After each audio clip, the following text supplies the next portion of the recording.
सांगाल तुम्ही या ठिकाणी आज अटलांटा कंपनीच्या विरोधामध्ये काही दिवसांपूर्वी तुम्ही देखील फिर्याद दिली होती, पोलिसांनी दखल घेतली नाही, थेट मुख्यमंत्र्यांना आदेश काढावे लागले आणि त्यानंतर आज गुन्हा दाखल झाल्याचं सांगितलं. तर नक्की काय प्रकार आहे सगळं या प्रकरणाचा म्हणजे आपण खोलात जाऊ. या ठिकाणी अटलांटा कंपनीने 11 कोटी रुपयाची वसुली महानगरपालिकेकडे काढली होती आणि त्यावेळेस या कंपनीची काही निगोशिएशन, कारण आता आम्ही सत्तेत आलो आहोत, पैसे विकासाकरता लागणार आहेत आणि 11 कोटी रुपये त्यांना द्यायचे, तर मग शहराचा विकास करायचा कुठं?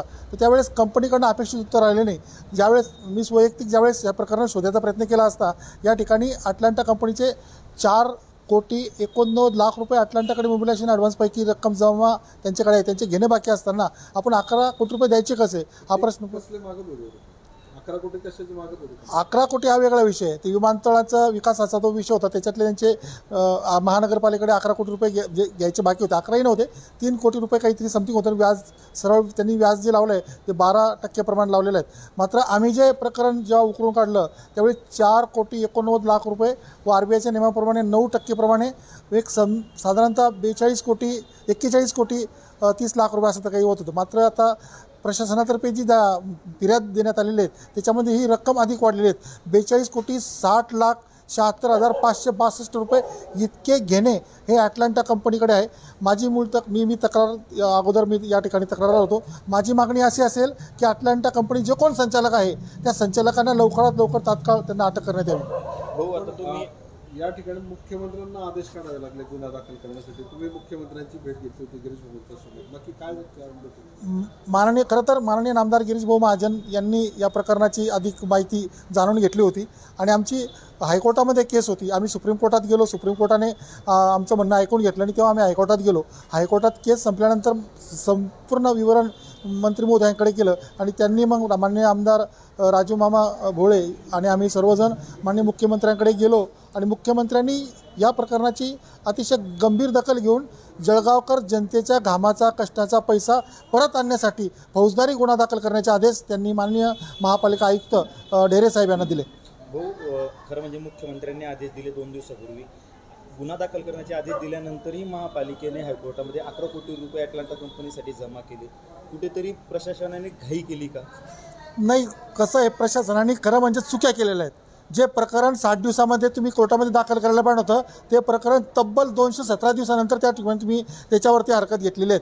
म्हणजे कुठेतरी अटलांटा कंपनीची कायदेशीर तटबंदी मजबूत करण्यासाठी आपल्यातल्याच काही लोकांनी त्या ठिकाणी त्यांच्या हातमिळवणी करून इतकी मोठी रक्कम त्यांना देण्यासाठी म्हणजे या ठिकाणी भाग पडलं.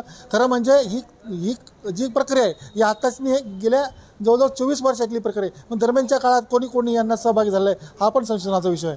आज आपण फिर्याद दिलेली जळगाव शहर पोलीस स्थानकात, नेमकं काय म्हटलंय फिर्याद?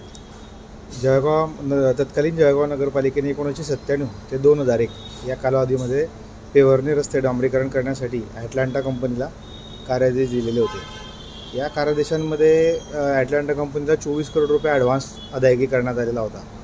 त्यापैकी त्यांनी 19 करोड रुपयाचा ॲडव्हान्स जो होता तो झालेल्या कामापोटी वर्गीकृत करून तो जमा करण्यात आलेला होता. मात्र यामध्ये उरलेला जो ॲडव्हान्स आहे 4.79 कोटी रुपये तो अधिक 90 लाख रुपये जे रस्ते रिपेरी करण्याकरता खर्च झाला तो आणि 36 लाख रुपये दंड रक्कम असे एकंदरीत रक्कम त्यांच्याकडे थकीत आणि वसूलपात्र होती. सदरच्या वसूलपात्र रकमेसंबंधी माननीय आयुक्त साहेब यांनी तातडीने गुन्हा दाखल करण्याचे आदेश दिलेले होते. त्यानुसार त्यांनी मला प्राधिकृत पत्र दिलेलं होतं. त्यानुसार मी त्या 4,79,00,000 अधिक 90 लाख रुपये अधिक 36,50,000 असे व त्यावरचं चक्रवाढ व्याज असं एकंदरीत 42,60,00,000 रुपयाचा नुकसानीचा दावा आहे तो आम्ही त्यांच्यावरती दाखल केलेला आहे इथे फसवणुकीचा आणि ती तक्रार शहर पोलीस स्टेशनला आम्ही आज दिलेली आहे. प्रकरण बरंच जुनं आहे. आता एवढ्या वर्षानंतर हे प्रकरण का समोर येतं आणि त्या पाठीमागे मधल्या काळात काही पाठपुरावा केला गेला का या कंपनी? मधल्या काळामध्ये सन 2005मध्ये त्यांना नोटीस देण्यात आलेली होती आणि नोटीस देण्यात येऊन त्यांच्याकडनं ती रकमेची मागणी परत करण्यात आलेली होती. तथापि कंपनीने त्यावेळी देखील दुजोरा दिला नाही आणि महानगरपालिकेने जी नोटीस दिली त्यानुसार पैशांचा भरणा केलेला नाही. त्यामुळे ती रक्कम सदैव महानगरपालिकेच्या अकाउंटला दरवर्षी ही ॲडव्हान्सच्या रजिस्टरमध्ये ही प्रलंबित म्हणून दरवर्षी तिच्यामध्ये नोंदणीकृत करण्यात येत होती. त्यामुळे ती वसुली करण्याच्या उद्देशाने आता सद्यस्थितीमध्ये आयुक्त साहेबांनी त्याच्यावरती गुन्हा दाखल करून ती रकमेबाबत तक्रार दाखल करण्याचं आम्हाला सांगितलं होतं. त्याप्रमाणे आज तक्रार दाखल केलेली. सर तक्रार नेमकी कोणाविरुद्ध आहे, काही नावं दिली आहेत? तक्रार ॲटलांटा कंपनीचे जे काही संचालक असतील त्यांच्या विरुद्ध ती तक्रार राहील. किती संचालक आहेत? त्याच्याबद्दल अजूनपर्यंत माहीत नाही आहे, परंतु त्याबद्दल माहिती